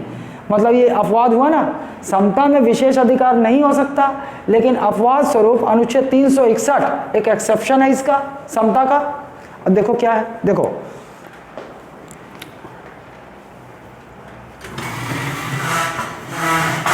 देखिए ध्यान से सुनिएगा, वो आपके नोट्स में है। राज्यपाल और राष्ट्रपति, ये आर्टिकल भी इंपॉर्टेंट है, ऐसा नहीं है डॉक बॉक्स में खींच दिया मतलब आपको किसी भी एग्जाम में ये आर्टिकल पूछ सकता है ना। देखो, राष्ट्रपति और राज्यपाल जब तक अपने पद में रहेंगे तब तक कोई भी क्रिमिनल केस, कोई भी आपराधिक मामले न तो दर्ज होंगे न तो कोई प्रक्रिया चलेगी। सामान्य शब्दों में ये बता दूं कि राष्ट्रपति या राज्यपाल अपने पद में रहते हुए कोनोला चाकू घलो घोप दे, क्राइम है ना, क्रिमिनल केस बनेगा। लेकिन जब तक वो पद में रहेंगे ना ही उनकी गिरफ्तारी हो पाएगी, ना ही उन पर कोई कोर्ट में केस चल सकता है, कोई प्रक्रिया आगे नहीं बढ़ेगी। समझ गए आप? ऐसा क्यों किया गया? ऐसा मानना है कि भाई राष्ट्रपति का पद और राज्यपाल का पद, इसकी गरिमा है, व्यक्ति की गरिमा नहीं है, इस पद की गरिमा है। तो इस पद के लिए विशेष अधिकार दिया गया है। लेकिन इसका मतलब ये नहीं है कि राष्ट्रपति, महामहिम राष्ट्रपति और राज्यपाल महोदय को खुली छूट मिल जाएगी जगह जगह, है ना, ऐसा नहीं कर सकते। जब तक पद में रहेंगे तभी तक कोई आपराधिक मामले दर्ज नहीं होंगे, आपराधिक कार्रवाई नहीं चलेगी। लेकिन जैसे ही पद से उतरेंगे तमाम नागरिक हो जाएंगे, और आम नागरिक हो गया तो फिर प्रक्रिया चलेगी, है ना, तब सब होगा जो एक आम नागरिक के साथ होता है, ठीक है।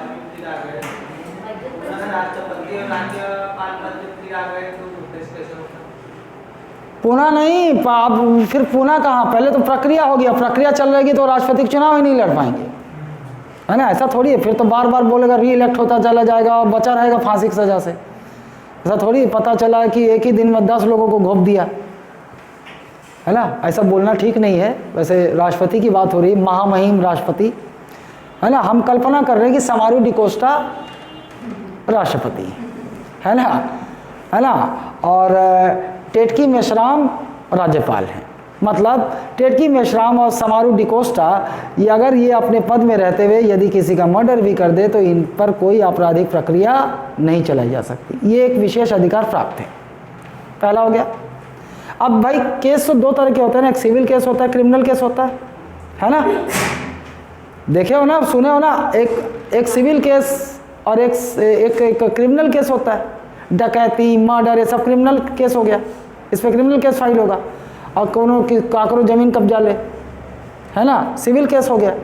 काकरो ला झापड़ मार दे, नाक हड्डी उड्डी कुछ नहीं टूटिस, खून नहीं निकलिस, लेकिन भाई बेइज्जती तो हुआ ना, सिविल केस हो गया। लेकिन अगर किसी को इतना तेज मार दिया कि उसका जबड़ा ही टूट गया, क्रिमिनल केस बन जाएगा। तो इसकी ये पुलिस वालों के लिए रहने दो और वकीलों को रहने दो। आपका इसमें ज़्यादा वो नहीं है, इंटरेस्ट नहीं है कि आप लॉ का एग्ज़ाम नहीं दोगे, ठीक। अच्छा, अब दूसरा देखते हैं।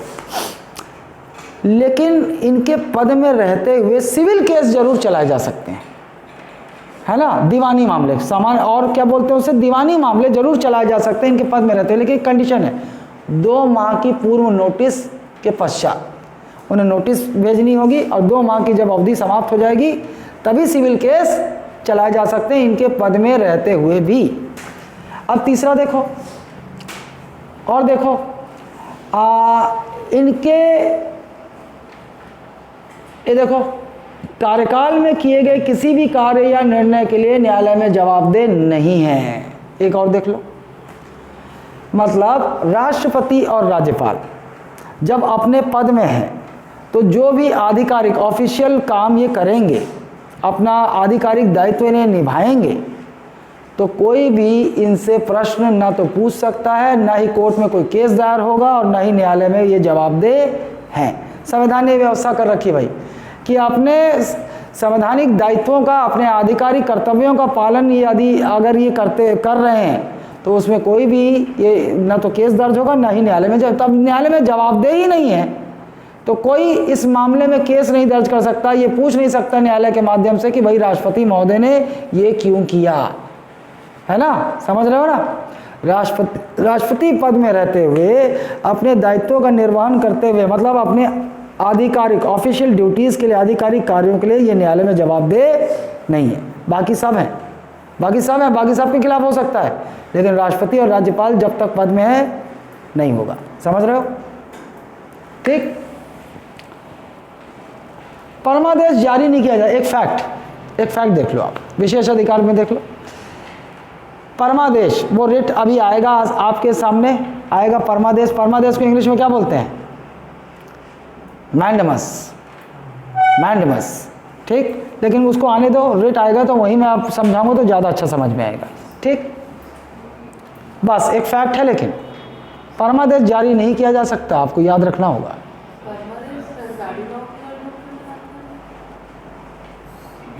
परम आदेश पगली जो मैंडमस होता है उसमें जो उच्च न्यायालय है वो अपने से निम्न न्यायालय को आदेश जारी करता है ना। सिविल मामले में सजा होता नहीं क्यों ना, होता है। तो यदि सिविल मामले चलाए जा सकते हैं और उनको सजा हो जाए तो राष्ट्रपति सजा वो रुका जाएगा ना भाई, डेढ़ हो जाएगा, फिर जब पद से हटेंगे तब जाओ सजा काटो। नहीं,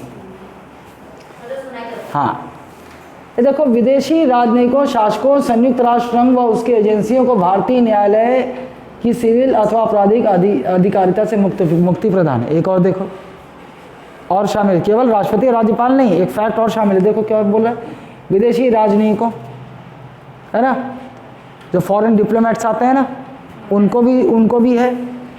शासकों, फॉरेन रूलर्स, कोई किसी देश का राजा आया, उनको भी भारत में आपराधिक और इससे मुक्ति है। संयुक्त राष्ट्र संघ और उसकी एजेंसियों के भारतीय, उनकी एजेंसी यूएनओ, IMF, ये सब क्या है, तो ये सब जो हैं इनको भी भारत में सिविल तथा आपराधिक अधिकारिता से मुक्ति प्रदान की। एकदम हाई लेवल का जाएगा तो प्रश्न बना देगा। लोग अगर इसको ध्यान नहीं दिया होंगे ना, कभी फंस जाएंगे। उनको केवल राज्यपाल और राष्ट्रपति याद आएगा, और बाकी ये सब लाइन से दे दिया सौदा में तो सब घपला हो गया, ठीक। तो भाई वैसी वाली बात हो गई। शासकों मतलब क्या है? अरे भाई कई राज्य है ना जहाँ आज भी लोकतंत्र नहीं है, मान लो वहाँ का राजा है तो रूलर, विदेश की जो हाँ नेपाल हाँ तो ये इनको भी 361 के तहत, क्योंकि भारत में इन पे सिविल और आपराधिक मामले नहीं चलाए जाएंगे, है ना। देखो अब और देखो समता का अधिकार के और 105 और अनुच्छेद 194 देखो, सांसदों और विधायकों 105 अनुच्छेद 105 के तहत कौन, सांसदों की बात हो रही है। अनुच्छेद 194 के तहत किसकी बात हो रही है, विधायकों की बात हो रही है। संसद और राज्य विधिकाय में किसी किसी कार्य के लिए जवाब देनी। अब देखो एक और समता का अपवाद देखो, अनुच्छेद 105 क्या प्रावधान करता है कि जो सांसद होते हैं ना लोकसभा और राज्यसभा में, ये संसद में जो उछल कूद करते हैं ना, जूता चप्पल फेंकते हैं, गरियाते हैं, इसके लिए भी ये जवाबदेह नहीं है ना, इसके लिए भी ये जवाबदेह नहीं है। और यही प्रावधान विधायकों को भी है, कौन से अनुच्छेद में, अनुच्छेद 194। तो ये भी जो है थोड़ा हाई फाई जब जाएगा ना पेपर, उसका हिस्सा होगा ये, ठीक। इधर आ जाओ, अनुच्छेद 361 का मीडिया को विशेषाधिकार। अब मीडिया को भी विशेषाधिकार मिला, किसके तहत, अनुच्छेद 361। ये भी समझ जाओ एकदम टफेस्ट ऑफ पेपर में जो होता है ना कुछ अचानक भयानक वाला, जैसे अभी आया था पीएससी में क्वेश्चन आया था ना कि वो क्या कहा थे, वो कौन से अनुदान राज्यों का अनुदान, केंद्र सरकार किस अनुच्छेद के तहत राज्यों का अनुदान देता है, आया था आर्टिकल 282 जिसका आंसर है। उसी तरह का प्रश्न यहाँ से बनेगा, है ना। एसआई वाले आप जो है, आप जब भी देखिए कुछ छोड़ना नहीं है, लेकिन इसका मतलब यह है कि आप इनको ध्यान से यदि जब भी गुजरे रिवीजन में तो ध्यान से गुजर जाएं, क्योंकि कई बार अगर आप गुजरे ही नहीं तो दिमाग में आने का सवाल ही पैदा नहीं होता। लेकिन यदि आप वहाँ से गुजरे हैं, मेरे कहने का मतलब एनर्जी यहाँ पर ज़्यादा ना लगाएं, लेकिन अगर गुजरे हैं तो आ गया अचानक भयानक तो वो एक क्वेश्चन आपके दिमाग फंसा सकता है आपको, अरे हाँ यही होगा, ऐसा होता है ना, पढ़ा हुआ है बिल्कुल, ये नहीं ये होगा, ऐसे बन जाता है, ठीक। ये वो जो लोकसभा और वहाँ की पूरे जो प्रक्रिया है ना उसका टेलीकास्ट कर सकती है ना। लेकिन एक निर्बंधन है कि ये बिल्कुल सत्य रिपोर्ट प्रस्तुत करूंगी जैसा का तैसा। अगर उसमें आप मसाला लगाई, जैसे बाकी सारे खबरों में देखना मसाला लगा देते हैं लोग, है ना, अपने हिसाब से, वहाँ नहीं कर सकते, वहाँ करेंगे तो फिर अपराध पंजीबद्ध हो जाएगा। समान सिविल संहिता वर्तमान में केवल गोवा में लागू है। एक और भाई अपवाद है ना सिविल, आपको अभी आजकल बहुत मुद्दे में है ये, तो कभी भी प्रश्न बन सकता है। देखो क्या क्या बोलते हैं इसको, अनुच्छेद 44 आप आगे पढ़ोगे तो वहाँ पे किसकी, यूनिफॉर्म सिविल कोड की बात होती है। यूनिफॉर्म सिविल कोड, इसी को क्या बोल दिया जाता है, common civil code. Common civil code Hindi में क्या बोलते हैं, समान सिविल संहिता, समान सिविल संहिता या समान नागरिक संहिता, इसी को हिंदी में बोलते हैं। अब ये समान नागरिक संहिता की रह रहकर मांग उठ क्यों रही, सुने होंगे आप लोग, हिंदू संगठन ज़्यादा इसकी मांग करते हैं, बात करते हैं, देखना भले पता ना हो क्या है ये, है ना, लेकिन कहीं सुन लिया है कि समाज यूसीसी कॉमन सिविल कोड लाओ भारत में, कॉमन सिविल कोड लाओ भारत में, तो हल्ला मचाते रहते हैं। वास्तव में कॉमन सिविल कोड की मांग समय समय पर इसलिए होती है कि भाई कॉमन सिविल कोड यदि पूरे भारत में लागू हो गया तो मतलब एक कानून सब पर अप्लाई होगा, एक ही कानून। मतलब जैसे अभी क्या है कि मुस्लिम समुदाय को शरिया और हदीस, सुने हो नाम कभी, शरिया हदीस, ये मुस्लिम लॉ की किताबें हैं, तो उनको भी मान्यता दी गई है और उनके लॉ के अनुसार एक मुसलमान पुरुष 4 विवाह कर सकता है। तो भाई वहाँ तो अपराध नहीं माना जाएगा उनके अनुसार, तो उनको भी ये छूट दी गई है। लेकिन भाई हिंदू मैरिज एक्ट, बाकी सारे जो हैं वो हिंदू मैरिज एक्ट के तहत आ जाते हैं। और हिंदू मैरिज एक्ट क्या बोलता है, बहुविवाह अपराध है। एक विवाह आपने किया है ना, किसी पुरुष ने किया है और उसके बाद अगर दूसरी भी विवाह करता है तो वो अपराध है, उसकी बीवी केस फाइल कर देगी, अंदर हो जाएगा। लेकिन मैं ये नहीं कहता कि बिल्कुल भी संभव नहीं है, क्योंकि आप बोलोगे छत्तीसगढ़ में सर हम लोग बहुत सारा केस देखें, 2 बीवियाँ एक साथ रहती हैं। तो भैया पहली बीवी को अगर आपत्ति नहीं है है ना। पहली बीवी को अगर आपत्ति नहीं है, वो पिक्चर देखा है आपने अनिल कपूर और श्रीदेवी वाला, जुदाई, क्या था जुदाई? जुदाई में श्रीदेवी जो पैसों के लालच में खुद उर्मिला मातोंडकर को सौतन बना के ले आती है ना, तो वो उस परिस्थिति में हो सकता है। जो पहली बीवी है वो लीगल वाइफ है आपकी, अगर उसको कोई आपत्ति नहीं है तो आप 2 कर लो, 3 कर लो, आपको भी छूट है, आप अंदर नहीं होगे, है ना। लेकिन अगर पहली लीगल वाइफ को इससे आपत्ति है तो आप अंदर हो जाओगे, आपकी दूसरा विवाह अवैध माना जाएगा, है ना। या फिर डिवोर्स के बाद आप दूसरी शादी कर सकते हो, लेकिन पहली पत्नी के लीगल वाइफ रहते हुए कोई दूसरी शादी हिंदू मैरिज एक्ट के तहत नहीं कर सकता, अपराध है वो। लेकिन इधर छूट है। तो बार बार इसकी मांग उठती है कि भारत में कॉमन सिविल कोड होना चाहिए, मतलब सारे लोग, सारा कोई भी धर्म हो, विशेष अधिकार इस मामले में नहीं दिया जाना चाहिए, एक कानून, और वो सब पे बराबर अप्लाई होना चाहिए। लेकिन एक प्रश्न ये भी बन सकता है कि भारत में वर्तमान में एकमात्र राज्य है जहां पर ये लागू है, गोवा। गोवा में लागू है, मतलब गोवा में वहां पर वो लॉ सब पे बराबरी से अप्लाई होगा, है ना। अब ये अरे भाग आगे समझोगे आप। असल में देखो, जब मैं आपको डीपीएसपी पढ़ाऊंगा ना तो आप बिल्कुल इसको बड़े अच्छे से समझ जाओगे, लेकिन अभी फ़िलहाल के लिए रहने दो, क्योंकि इस पे ज़्यादा बात सही नहीं है, ठीक।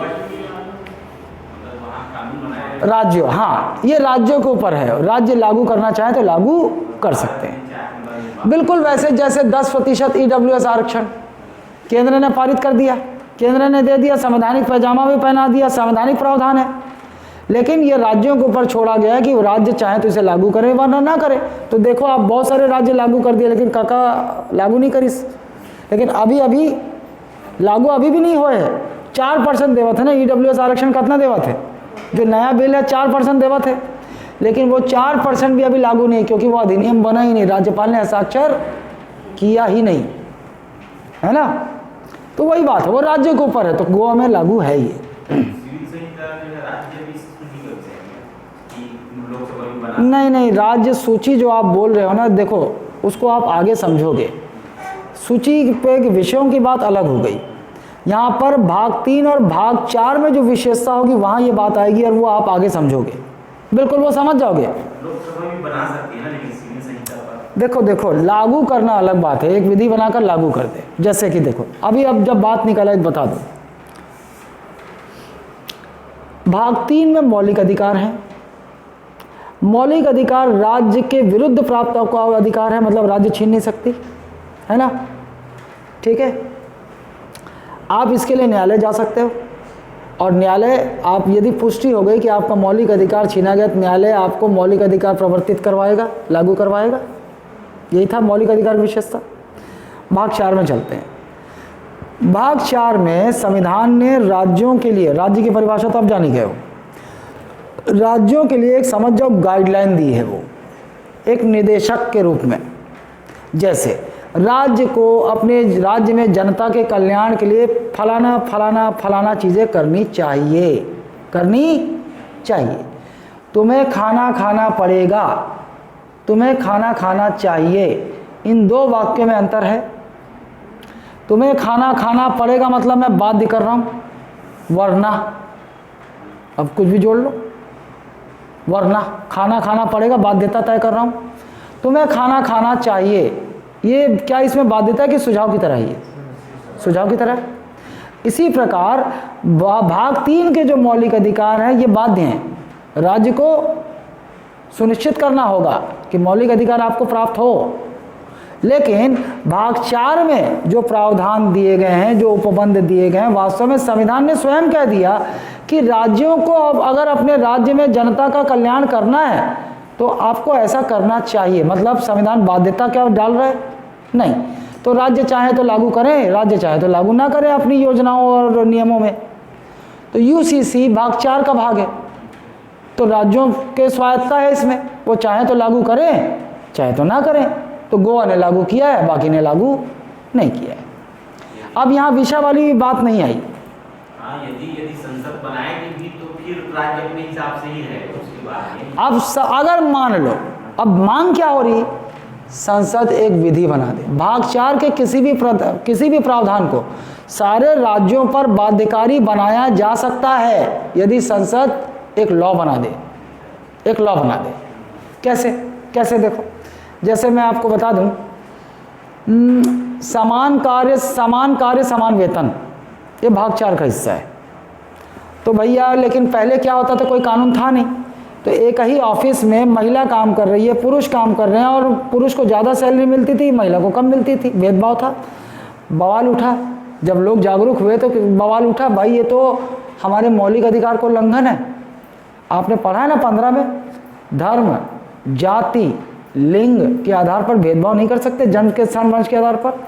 और भाई यहाँ पर पुरुष होने के नाते आप उसको सैलरी ज़्यादा दे रहे हो, महिला होने के नाते कम दे रहे हो, लैंगिक भेदभाव हो गया। तो इसको दूर करने के लिए, अब ये भाग 4 में था, तो भाई राज्य चाहे तो लागू करे ना करे, लेकिन लैंगिक भेदभाव हो रहा था, राज्य इसका फायदा उठा सकती थी। तो फिर संसद ने क्या किया, एक कानून ही बना दिया, समान कार्य समान पारिश्रमिक समान वेतन अधिनियम। अब कानून बन गया तो भाग 4 में होते हुए भी वो सारे राज्यों पर बाध्यकारी हो जाएगा। अब कोई जो है पुरुष और महिला में भेदभाव नहीं कर पाएगा, समान कार्य कर रहे हैं दोनों, समान पद पे समान वेतन दीजिए। अब अगर कोई राज्य बोलेगा कि भाग 4 में है और मेरी मर्जी है, जैसे छत्तीसगढ़, मैं नहीं दूँ बराबर, अगर ऐसा बोल दिया छत्तीसगढ़, तो नहीं भाई, नहीं कर सकता। क्यों? क्योंकि संसद ने अब एक लॉ बना दिया इस पर। तो इसका अर्थ ये हुआ कि भाग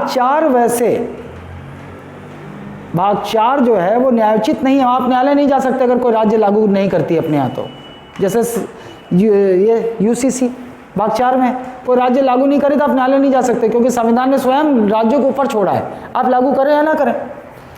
लेकिन अगर संसद एक कानून ही बना दे कि अब फलाना तारीख से सारे राज्यों में यूसीसी पूरे देश में लागू होता है, तो झक मार के अब लॉ बन गया, अब राज्यों को लागू करना पड़ेगा। अब वो आप उनकी मर्जी यहाँ काम नहीं करेगी। समझ रहे इसको? समझे? आरक्षण जो है राज्य सूची का विषय है, राज्य जो है अपने हिसाब से, क्योंकि भाई जरूरी है क्या कि हो सकता है कि किसी राज्य में जो है आपका पूरे के पूरा एसटी है, कोई और है ही नहीं, तो फिर कैसे देंगे, है ना? या फिर वहाँ पर किसी राज्य में एसटी है ही नहीं, तो फिर गड़बड़ा जाएगा मामला। तो इस तरह से उनकी स्वायत्ता है ये। ठीक है, चलो, this is all for today. 10 minute का ब्रेक ले लो, आने बाद।